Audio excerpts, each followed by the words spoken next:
Pucks with Haggs is brought to you by Prize Picks and the Game Time app. Welcome to the Pucks with Haggs podcast. I believe this is the 108th episode of the Pucks with Haggs podcast. I have with me today New England Hockey Journal's Evan Marinovsky. I'm sure we'll be talking plenty of Bruins, maybe a little prep hockey today as well. You never know what we're going to talk about when Evan is on the show, but I thank him for joining us. Let's get into this. Evan, let's start with the nuts and bolts news of the week. Mark McLaughlin signs a 1-year, 2-way deal for $775K. That leaves the Boston Bruins with only Jeremy Swayman as an unsigned restricted free agent at this point. Everybody else is signed and locked in. We've had plenty of questions, at least a couple, about Mark McLaughlin on the podcast, just from fans, from Bill Ricker residents, obviously, with a strong rooting interest, some of them, but just in general. Sort of Bruins fans wondering where Mark McLaughlin is, how he's going to fit into things. Is he ever going to get a chance with the Bruins? And obviously with the 2-way deal, it looks like it's probably going to be more of the same this year for him, where he's going to provide really good depth, where he's going to be a guy that I think if they need a bottom six spark or somebody to come in and give them solid play, he's going to be able to do that. Penalty killing, winning faceoffs, good 2-way play, just hard, gritty player, will give you everything he's got. But I just don't know if long-term he's going to end up in the Bruins picture. And this may be like if he gets to free agency after this year, it may be that he's best served going somewhere else and getting a real shot with a team that maybe doesn't have the depth and the expectations and sort of the Stanley Cup aspirations that this Bruins team does, so he can get some years under his belt. We see this very often in professional sports, in hockey and baseball, like where you're a good player, you're an NHL or MLB or whatever level player, you can play in the league, but it's just a numbers game in an organization. And it seems like you may never get like another sort of extended shot unless you go somewhere else. It's funny. Diver and I were talking about this last night at Foxborough about how, like, he clearly will someday hopefully be an NHL player. I think so. But I just don't think it's with the Bruins. And right. You think, you look right now, even identity wise of that fourth line, Kastelic, Jones, throwing even like a Brazeau or Beecher obviously gives that speed and the left shot faceoff man. But, even take just Brazeau, Kastelic and Jones. Yep. And Jones and Kastelic, big, hard to play against, hard on forechecks, all those things, very physical. McLaughlin doesn't really fit that mold. It's not a bad thing for him, but I just don't think he fits that mold of a fourth liner for the Bruins right now. And, obviously it's his hometown team. Everybody's rooting for him to be a full-time Bruin. It would be a hell of a story, especially Bill Ricker residents. I mean, I root for him because he's a hard worker. He's a good kid. He's a good player, like all that stuff. And like, really, I think what it comes down to, and I talked about this with Diver the last time he was on too, is like a couple of years ago, he had an extremely strong training camp where he should have won a fourth-line job to start the year on that team, the Bruins team at the NHL level. And he didn't start the year. He ended up down in Providence. And it's like... That was that 22-23 season, right? Yeah. That was the big President's blow Trophy to his confidence. But I'm sure that was also a statement from the Bruins. Like, it almost doesn't even matter how good you are. Like, we just see you in a certain way. And we're going to be looking for certain things on our NHL bottom six and fourth line that you can't provide. And also just like, I think that started me wondering, hey, is this the kid that needs to go like to another place to get like the real shot somewhere? I think that's kind of it. Is like, he'll get his shot somewhere else, hopefully. And we all want to see it, like great guy and everything. I just don't think it's with the Bruins. And I think, you nailed it with like, I think they view him as a replacement fourth liner up at the NHL level and a good, option down in Providence. You need those guys. Diver can attest to that. You need those guys in Providence who, are going to be, he's been in the league now a couple of years, can be kind of a mentor for the younger guys that come into Providence. Yeah. And just someone who's a good pro. He's a good pro, just a good pro hockey player. And there's nothing wrong with that. So I think he ends up going somewhere else at some point to get that shot. There are definitely teams around the league that would want someone cheap as a fourth liner who's reliable and dependable, and that's him. So I don't think it happens here, just given their identity of that fourth line, big, fast, hard to play against, tough, all those things. not to say McLaughlin isn't tough and hard to play against, but doesn't have the same, it's not the same as like a Jones or a Kostelic. No. So I think that's important to note as well. No, and I think they're going in that direction.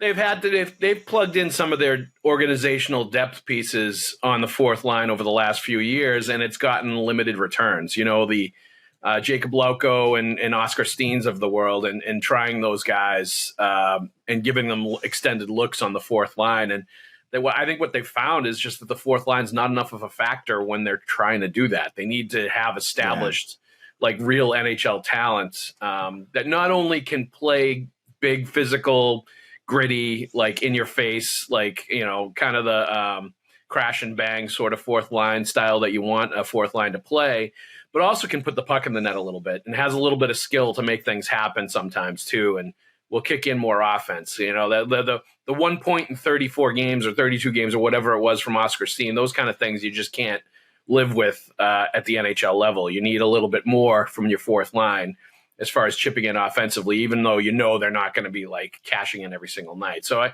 think it's definitely a mixture of both. But yeah, I hope we see him a few times this year. I hope he has a good camp. I'm sure he will. And I hope when the year is out, he's able to find some other place where he's going to get more of a shot. Because I just think in a fair world, he deserves it. Like, I think he can play at the NHL. I think he's got the ability to be a fourth line center on an NHL team. It just may not be in Boston, and that's fine. That's just the way it works in professional hockey sometimes. It's so interesting because you think about a guy like Parker Wotherspoon, right? Who prior to the Bruins, was kind of an AHL defenseman. I don't know. I don't think he got much of a shot at the NHL level, if any. And like McLaughlin, Brazil's in that category too. Yeah, and the Bruins scouting staff did a really good job finding those guys, picking them out and saying, hey, they might be able to play NHL minutes. If I'm another team's scouting staff, I'm watching like a McLaughlin and saying, do I think he's going to be like a 30-goal scorer? No, but like, can he fit in? I'm speaking as the scout on our fourth line. Yeah, probably. Like, if you're, whatever team you are, especially one that's probably in the bottom half of the league, you need a good, dependable fourth liner. That's a good guy for it. And he's not going to be super expensive. So, like, he kind of fits that same mold. Brazeau, I think, has a little more offensive upside than McLaughlin. I must admit, I have not watched a ton of McLaughlin in Providence. So, like, Diver has us all beat in that category by a long shot. But I do think he would be a good, fourth liner for a different team. And he'd be a good find for a scouting staff. No doubt. So this leaves, as I said, Jeremy Swayman as the only unsigned Boston Bruin at this point. Going into the year, we've talked every episode I've done the last few weeks. We've had the Jeremy Swayman chat, so we might as well have another Jeremy Swayman segment to our podcast here. Where do you fall in with where you think he's going to get for a contract? And when is your best guess as to when it's going to get resolved?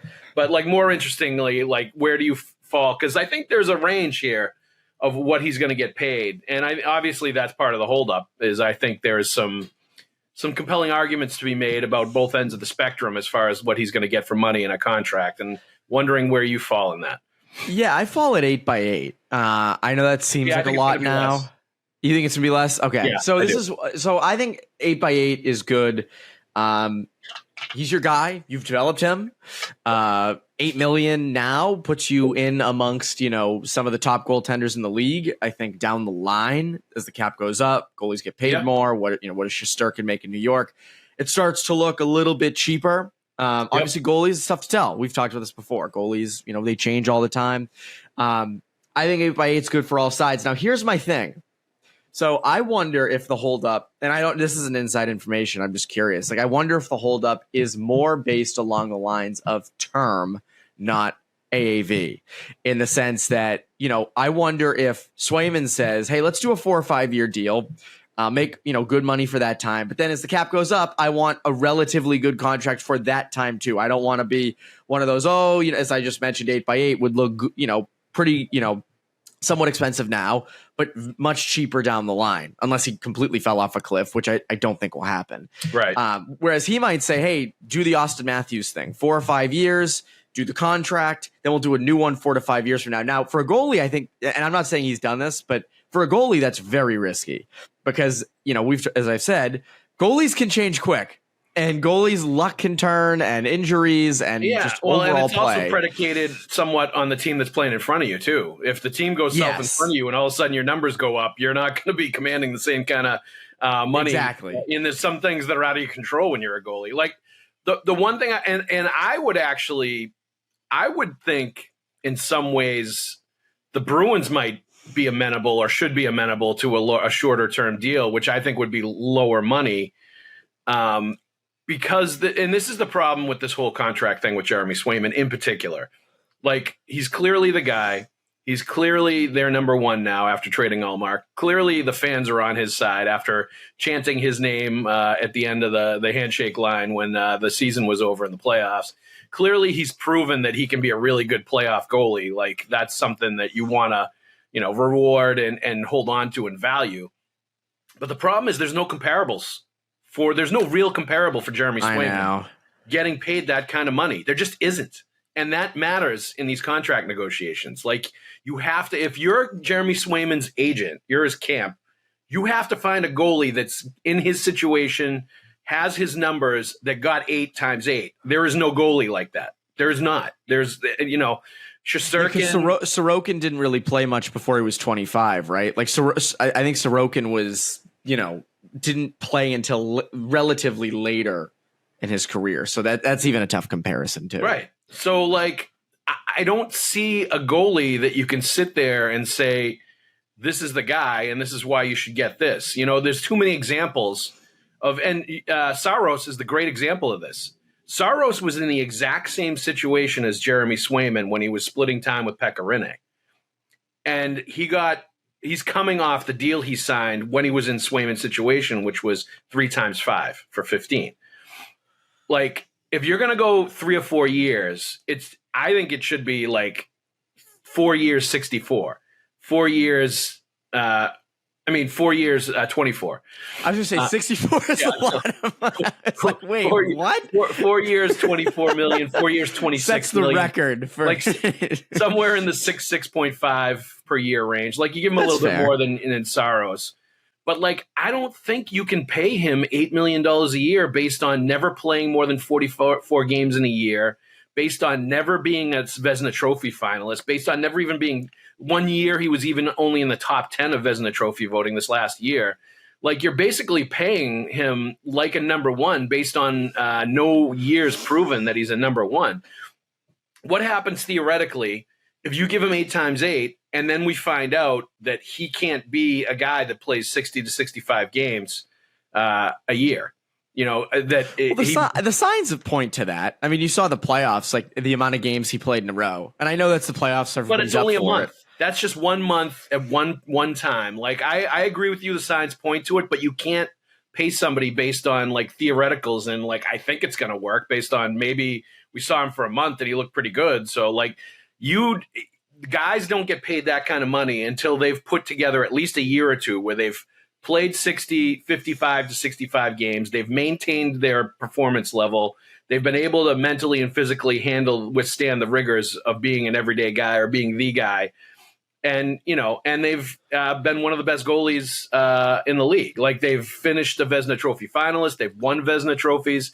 They've finished in the top 5 of voting, like all that stuff. Like, and he hasn't done any of that yet. Like, I really like Jeremy Swayman a lot. I think he is going to be the guy. I think he is going to make a ton of money in his career and have a ton of success with the Bruins. I think the future is very bright with him as the goaltender, and I think you're going to be perfectly fine with Korpisalo as his backup and Swayman as the number one. But I don't think you can give him that kind of money until he's actually proven it. Like, that's my issue. Like, if you're giving him 8 times 64 before he's ever played more than 44 games in a year, you're asking for trouble. Like, you're asking, I see that, but I think there's the other end of it too, where you give him the 3 or 4 year deal at the money you mentioned, and over those 3 or 4 years, he is outstanding and proves it. And suddenly, his next contract, even with the cap going up, is much bigger. And then, like, this is the thing I said about McAvoy. I remember back in like 2019 when there was I think he signed like right before camp or the very beginning of camp. I think it was like a 3-year deal, and I remember, even at the time, I remember thinking, why not sign him if you can to long-term money that looks expensive now, but probably cheaper later. Now, obviously, that's a position player. They did the same thing with Tage Thompson up in Buffalo. It's different than a goalie, but I think it's a similar idea of, okay, the signs are there. We know what he's, most likely going to give us. Let's pay for that and hope it gets cheaper down the road. Now, as you said, there's a real downside to what I just said. The downside is he is not the guy they thought, which would be a shock. I mean, that would be a surprise if that was the case. But $8 million on the books for a goalie like that, if he is not a true number one who can play a lot of games, is a mistake. I personally don't think that's going to happen. I think he's shown the signs. I think he can be a legitimate number one. So I would be okay with 8 times 8. But I would also understand the other end of it where that's a gamble. But I think both of our things are gambles because, but in your scenario, if over those 3 or 4 years he's not that great and he needs another goalie, well, then you can do that. And then he kind of screwed himself by agreeing to it. But you're at least safe in that sense. But I'm okay with them trying it. I've liked what I've seen. They've developed him. This is their guy. This isn't Linus Ullmark from Buffalo, 3 or 4 years ago. Like, they've developed him.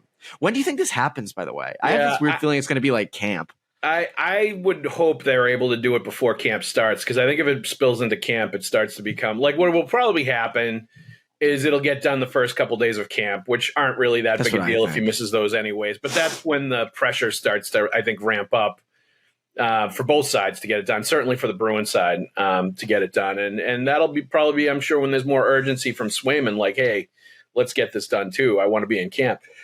But like longer term, if it's a 7 or 8 year deal, I could see it being in somewhere in the 7s, probably the low 7s, but low to mid 7s per year, because you're buying out so many of his free agent years. I think they are going to pump it up. But like that's where a lot of the, I think, money is going to come from, is because you're buying out a ton of his free agent years if it's a deal like that.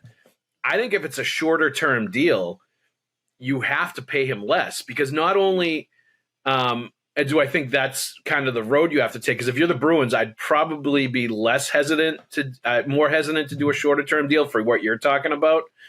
But you're also, if you pay him 3 times 7.5 now, you're going to have to pay him way more than that. Just based on the money that you gave him the next time around. Like, you're setting yourself up, no matter what his performance is. If you want to keep him after that, you have to give him a raise, and you have to give him probably a significant one. And that's setting yourself up for real trouble, like down the line. So like this is not an easy negotiation, I don't think, for either side.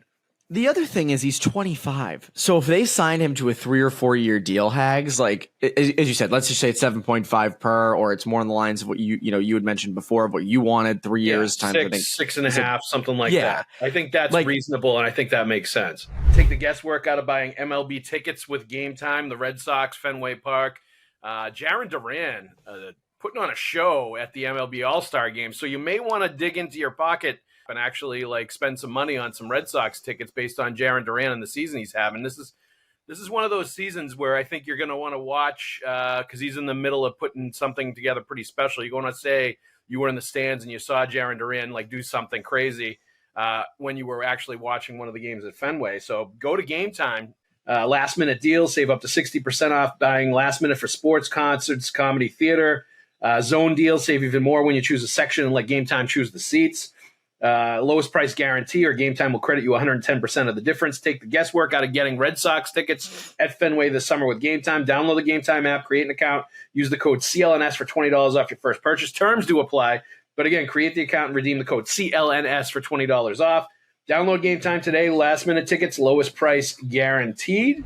The tough part about a short term deal, and you just mentioned it, is you bring him to age 28 or 29. Yeah. So which is fine. But if that's when he's going to want a long-term deal, because that's the middle of the prime. Well, that's and Saros. Saros yes. is that example. Like, and he just Yes. got paid, but like he got paid 7 point whatever, 5 or whatever it was. Like, yes. And I think some of the issue though with that, and the tough part for the Bruins, is then you're paying for, you're paying top dollar for 29 through 36, 37 years old. And, goalies age funny. Goalies can, as we've said, goalies age fine. I think goalies are actually the one position where they can maintain performance well into their late 30s. They're kind of like knuckleball pitchers in baseball. You think? Yes, I do. I think goalies can play and maintain their performance. Like, maybe they can't play as many games.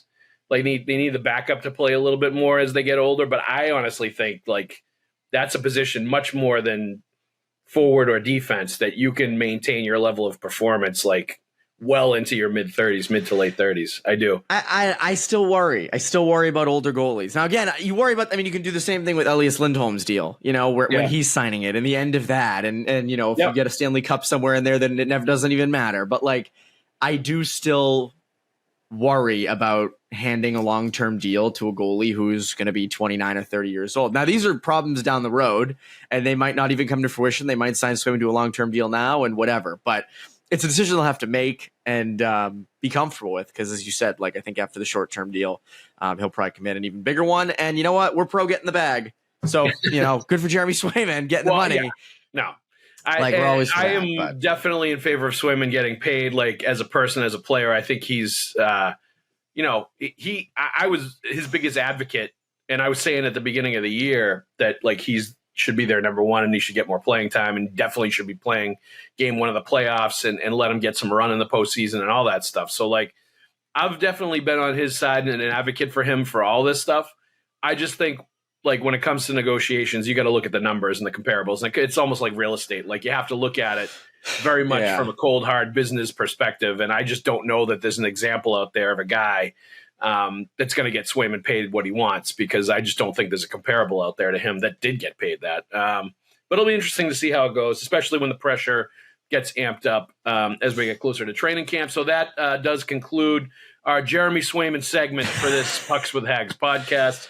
If you want to sponsor the Jeremy Swayman segment, please reach out to Guy Neer or John Zanis and let them know. They can make something happen for you, because this Jeremy is quality Swayman segment. That'd be great. Podcast material right here, content. Yes, mid-July, nothing better. All right. So I got a little bit of pushback from the Ottawa Senators fan group this week because I called the Ottawa Senators suspect defensively in front of Joonas Korpisalo last year. So how dare you? How dare you? Tulik18726 on Twitter says, if Ullmark does well in Ottawa, is Ottawa still a suspect group? What do you think, Evan? Is this based on? Do you think the Ottawa Senators, because the Senators fans coming back at me, pinned all of it on the goaltending, and they were churning out reams of fancy stats to say that Ottawa was even better than the Bruins and their underlying stats were better, so they were better defensively, clearly.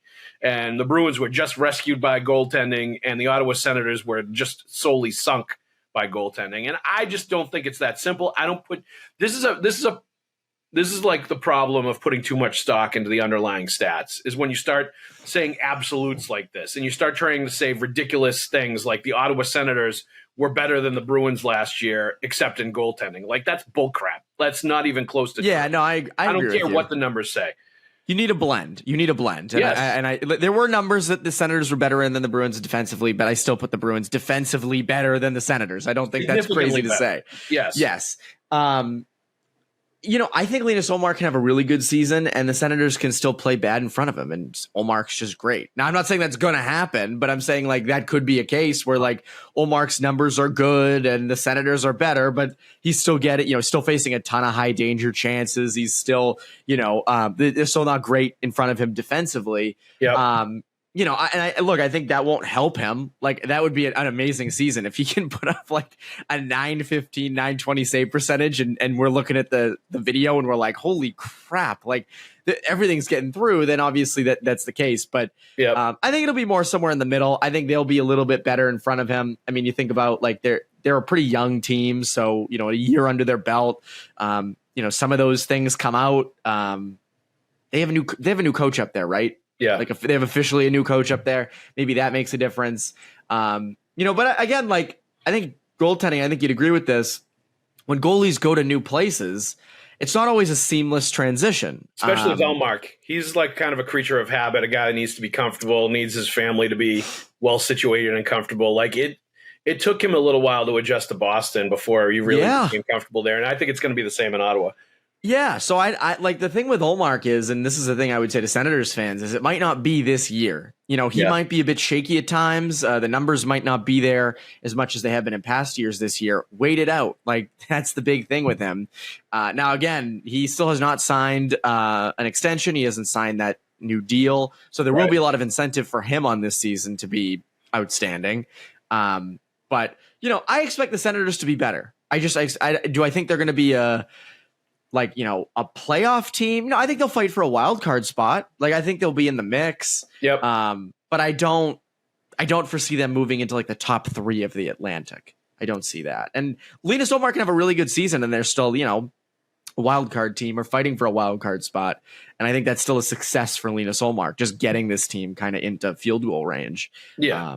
I think is worth it. So I've been playing college football 25. So my football football terminology words, football terms are just like all on the mind. I have been watching the Hard Knocks Giants offseason thing that they're doing there on HBO. So I definitely have been a little bit more of a football mindset lately as well. That's funny. It's a good show. I try to watch it when I can. It's a little. I think it's a little less compelling when it's off season and you're just basically sitting in an office with executives like tossing around numbers and stuff. Like, it's much more interesting when the game action is there and some of the practice stuff is going on. So I don't know if there's a long-term future for the off-season Hard Knocks, other than trying to make the GM look like a rock star, which, whatever. I don't really care.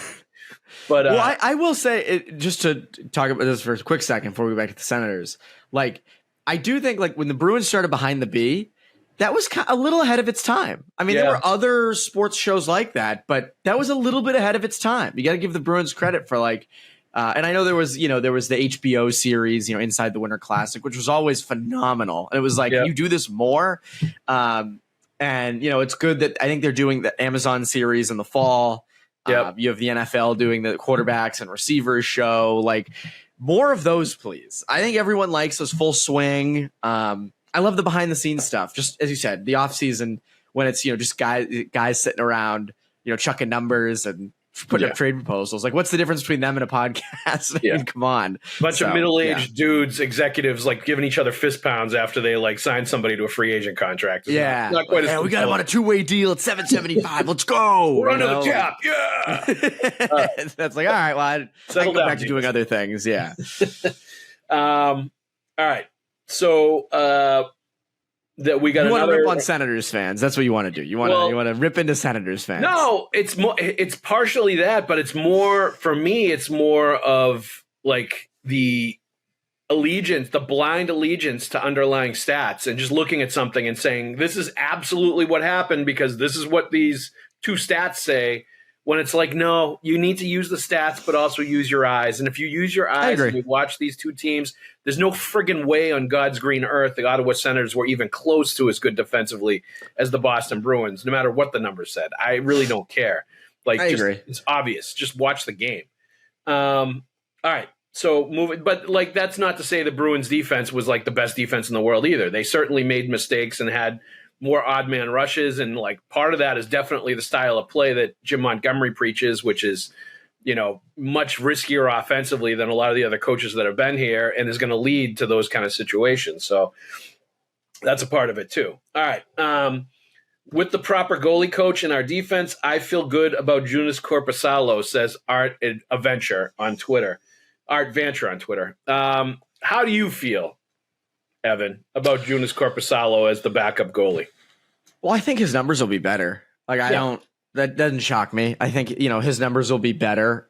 He won't be Linus Ullmark, and no one was going to be that. I'm fine with it. Like, I think the big question is, and I think you and Diver talked about this last week of like, if Bussy gets picked up off waivers, I mean, the Bruins might just view him as a backup in the NHL. Like, he hasn't played an NHL game yet in the regular season. So that's something to consider. Yep. And putting him behind Swayman, who's not played a ton of games in a season before, is a little bit risky. Oh, that's way risky. That is something that Cam and Donnie are very hesitant to do, is put a rookie backup goalie in there behind a guy that has never played more than 44 games and is going to be like shouldering the burden of a big contract for the first time in his career, big expectations. Like, you're setting yourselves up. And like, the problem is nothing will submarine your season as an NHL team more than bad goaltending or like a tough goaltending year.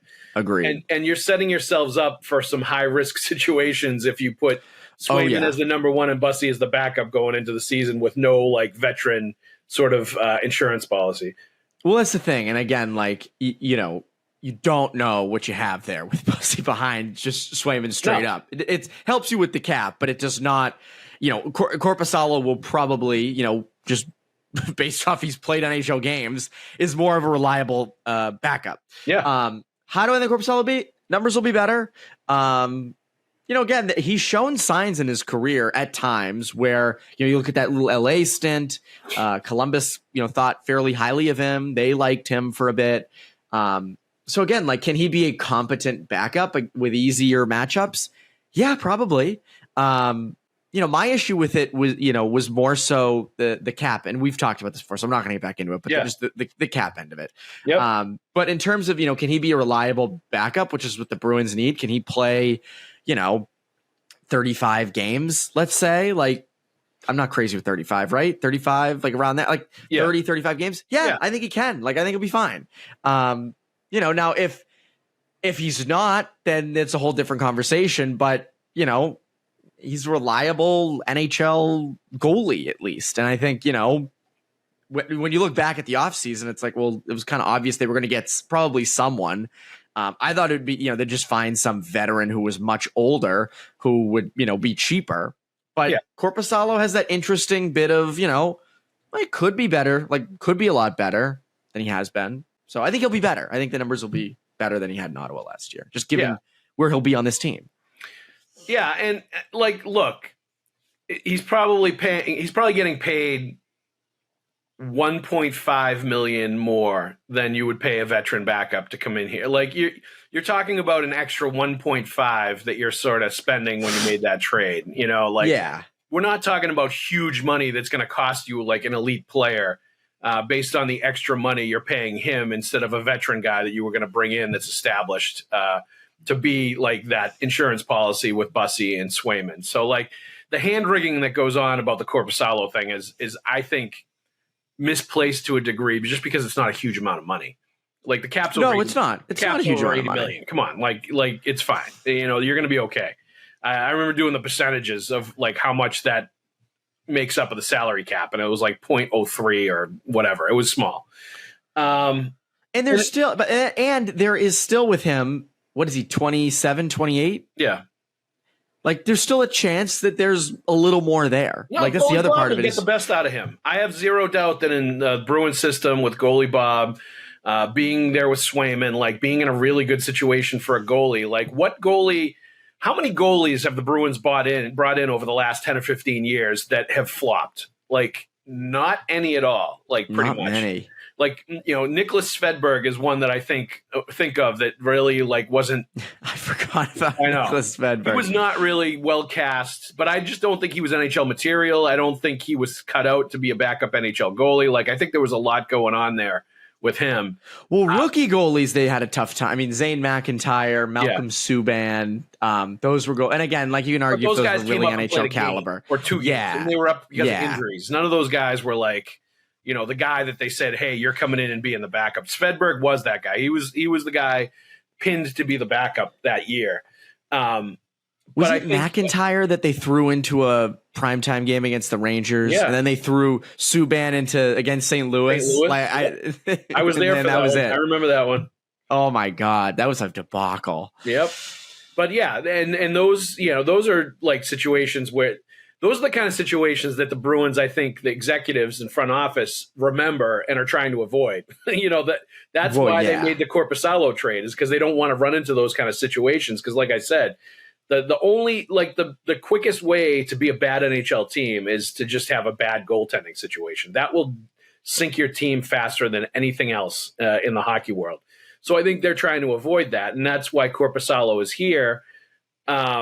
And I think he's going to be fine. I think goalie Bob will do a good job of bringing out the best in him. He's done that with every veteran they brought in here. I think the parallels being made between Halak coming in and being Tuukka's backup and Korpisalo coming in to be Swayman's backup are apt, and I think makes sense. And I think that's kind of how they view this whole situation, is him potentially being a little bit more of an expensive backup that, has some upside and can play a few more games if they need him to.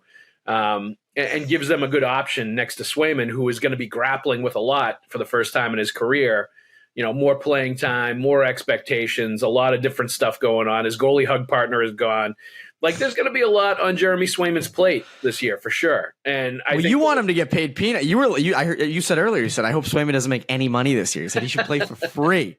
So he's going to have to play for free too, making Stop and Shop gift cards in your world. I hope he is playing for Milton's men's suit gift cards, like I used to have to get paid when I went on Felger's show on 890 ESPN. I didn't get paid. He used to pay you in gift cards. That's great. Felger, I think, used to pay me in gift cards he had left over from doing like Sunday night final with Bob Lobel from like 20 years ago. He just had like probably stacks of gift cards like lying around from all the TV stuff he had done. And he started paying. He's like, I'm never going to use these. Hey, that's whatever. hilarious. I got suits out of it and suit jackets. I was perfectly fine in my 20s to be paid that way. That was or early 30s, I think I was at that point. I would love to be paid in Milton gift cards, because then like you can pay me regularly and I'll just use that money towards like, stupid stuff. Whereas like if you pay me just the gift card, I have to use the gift card, Yeah. So it's not a bad idea. No, all of a sudden you have it goes hand in hand, because now you've got better threads to like go on TV with, and you actually this look a little more stylish. I got a camel hair sport jacket, I think, with one of the Milton's gift cards that Felger had given me. And then it was funny. I saw Peter Chiarelli walking around with the same exact jacket, because it was in that era of the Boston Bruins. And we both started laughing at each other when we were walking around in our camel hair jackets.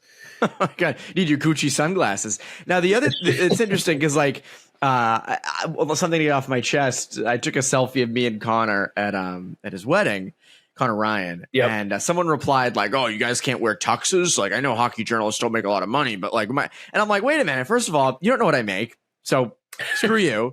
Second off, the dress code was like cocktail attire. Like, right. And also tuxedos are tuxedos are fun to wear once in a blue moon, but I'd rather not. Like, I'd rather just wear a suit and be able to like be nimble and have fun, and like, that's more fun. So screw you. I don't know if we can swear on this. No, I swear on Bruins. Evan, but you're not there to fuck you. All right. I want to wear what I want to wear. Okay. Okay. And Connor made the attire. So there you go.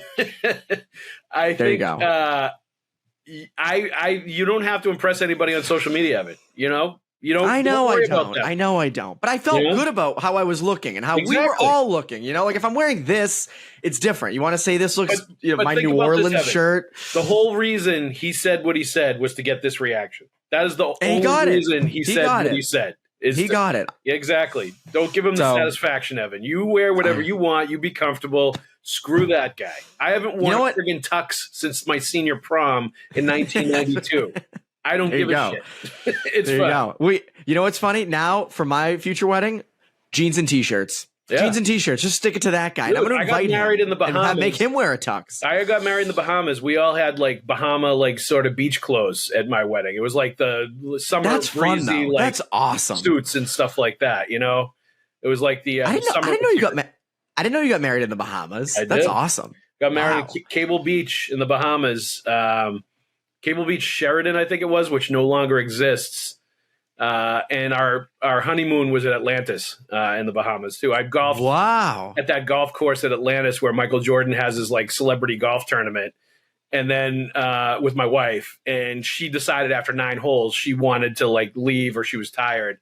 And I was like, this is like the best golf course in the world that I've ever golfed. Like, what are you talking about? I was not We're happy. finishing this. I didn't finish, but because it was my honeymoon, I kind of had to leave at that point. Like, you'll understand someday. Like when the wife wants to do something on the honeymoon, you kind of have to like take an L and do what they want to do. But I remember looking like driving like into the ocean, like a green in the ocean, and the beach was beyond it. It was like the most beautiful golf course I'd ever been on before, and I was just like, I can't believe I'm leaving this right now early. Wow, that's a sick wedding honeymoon, though. That's a sick wedding. That's a very sick wedding. That's awesome. And I'd give you this piece of advice. The destination wedding is totally worth it because they're smaller inherently because not as many people will go just based on the travel and all that stuff. But the people that do go are like in a great mood. Everybody's in a vacation sort of mindset. And it's the people that really care about you and that you really care about that end up going to the wedding and forking over the money to travel to be there. So like, it's totally worth it. And I think the actual wedding and paying for it was cheaper doing it in the Bahamas than it was in the US, where as soon as people hear wedding, they jack up the prices on everything that you're paying for. And it becomes like, $15,000, $20,000 you're paying for a wedding, probably way even more than that now, where it was definitely less than that in the Bahamas. So that's an interesting point about the people who care about you will show up. Whereas like if I had a wedding here, it'd be a lot of, people who I'm like, oh, you'd invite like 250 people and like you don't even know some of them. You know what I mean? Like, yeah, it's like, how's it going? Like, thanks. But yeah, you're right. That's an interesting point. I'll have to think about that. Yeah, put that in the memory bank for sure. But I'm married to the game, Haggs, so no wedding for that. You are married to prep school hockey right now. That's right. That's a little dangerous to say, but yeah, married to covering prep school hockey. Yes, this is true. All right. By the way, any thoughts on what is it? The 7 nations, 5 nations, whatever it was, the 16, 17U camps. Oh, I do have a thought. David Bosco got screwed. David Bosco is at Belmont Hill. Junior Eagles kid, right? Yeah, Junior Eagles kid. Really good player. Went to the national development team tryout. Could have made the team, didn't make the team. That was back in the spring, different thing. Had a great Select 16 camp. Was one of the top point getters there. Really good. Didn't make the 5 Nations team, which I was shocked about. I thought because he'd been to the national team evaluation camp, the fact that he had done so well at Select 16 camp, didn't make it. I was kind of shocked by that. And I wasn't there, so I wasn't, I can't tell you how he looked against other kids. Right. But just given his standing in the 08 forward group, I thought, oh yeah, he'll make the 5 Nations team. So, but it's a different group, I think, who picks the 5 Nations team than it does the national development program. The other thing is like kids get screwed every year. I think the top point getter last year in the Select 16 camp, Evan Hardeen, I don't think he made the 5 Nations team. So like, I don't know. It can be a bit. It looks like it's a little bit of a crapshoot. But yeah. So I thought he got screwed. Thought he should have made it. But really good player. So shouldn't hurt him in the slightest. Yeah. I mean, in general, it seems like who's ever picking those teams is not in love with Massachusetts players. There was only one Massachusetts player on the team. There was only 2 New England kids on the team. There was more California kids than Massachusetts kids. Yeah. And some of that is obviously there's a changing, like it's a sign of the times. Like there's more good players coming from more different parts of the country and more sort of unconventional places. And, frankly, we've been over this before. Massachusetts is not producing as many players numbers wise. Like the quality is still there, but the quantity may not be there like it used to. Agreed. As far as that stuff goes. But like by the same token, what you're saying, like it sounds like that Junior Eagles kid, what's his name again? David Bosco. David Bosco is one of the best players in his age group, performed really well at the camps, like, dominated offensively. Comes from a Junior Eagles program that like cranks out like lottery first round picks pretty much every year now. Or close to it. Certainly first round picks they crank out. Like, what is going on there where you wouldn't put a kid like that on your team? I didn't get it. But, again, like Will Bent made it from Mount St. Charles. He's from Dover, I think. Yep. And then Ryan Poirier from Salem, New Hampshire made it. He plays at Kent. So, again, nice to see those 2 kids make it. But, I was shocked that David Bosco didn't make it. But, again, it's not everything, so. And shout out to my buddy John Missouri. His son JP Missouri actually had a good camp out there too. Yeah, high school. he did. That's great to see too. That a kid that's in the MIAA that's playing public high school at Arlington High right now is able to compete with all those other kids and had a really good camp as well.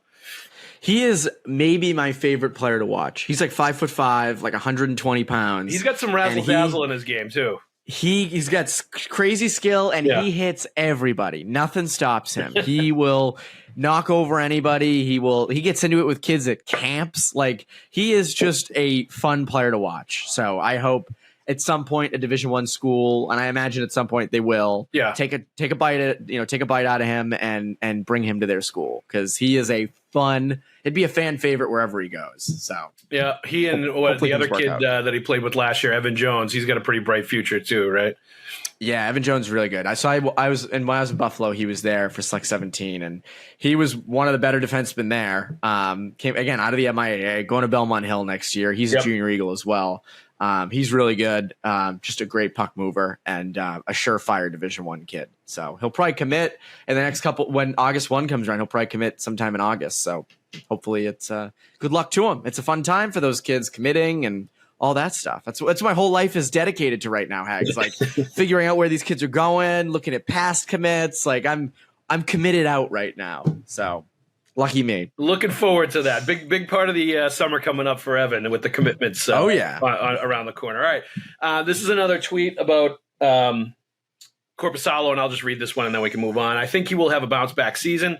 Having had LASIK surgery, I did not hear that he had LASIK surgery. That's interesting. I didn't hear that either. And a much better defensive core in front of him. He will not fill the skates of Ullmark. He will be a serviceable backup, in my opinion. I think that's a fair take. I think that's probably what's going to end up happening. I'm going to have to look. I do want to add one thing to that, because you wear glasses too, right? Do you have I wear like distance glasses, yeah. Okay, so I have like glasses and then I have contacts. But if he's been wearing contacts, that shouldn't be that different from LASIK. Now, I don't know, like, I don't even know this LASIK thing if it's true or not, but if it is true, like, was he wearing contacts before?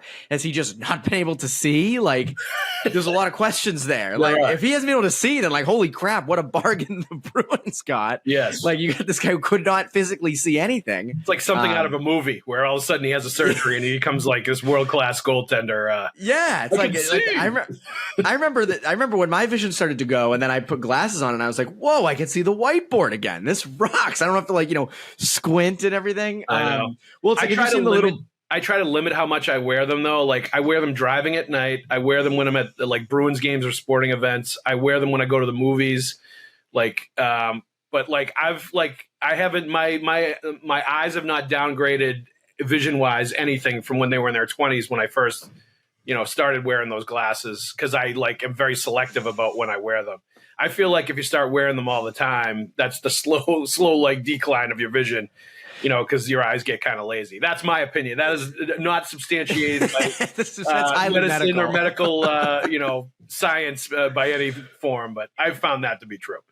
Yeah, mine was when I was in high school. I went through a growth spurt, and my eye doctor told me that when you go through a growth spurt, oftentimes your eyes don't catch up to where your body's going, and so that's interesting. They stayed behind, and so from probably like freshman year through like middle of college, every time I went to the eye doctor, my vision would be like a little bit worse. So I have to update the prescription, the contacts, and I'm like, am I going to be blind at like age 30? Like, where am I going with this?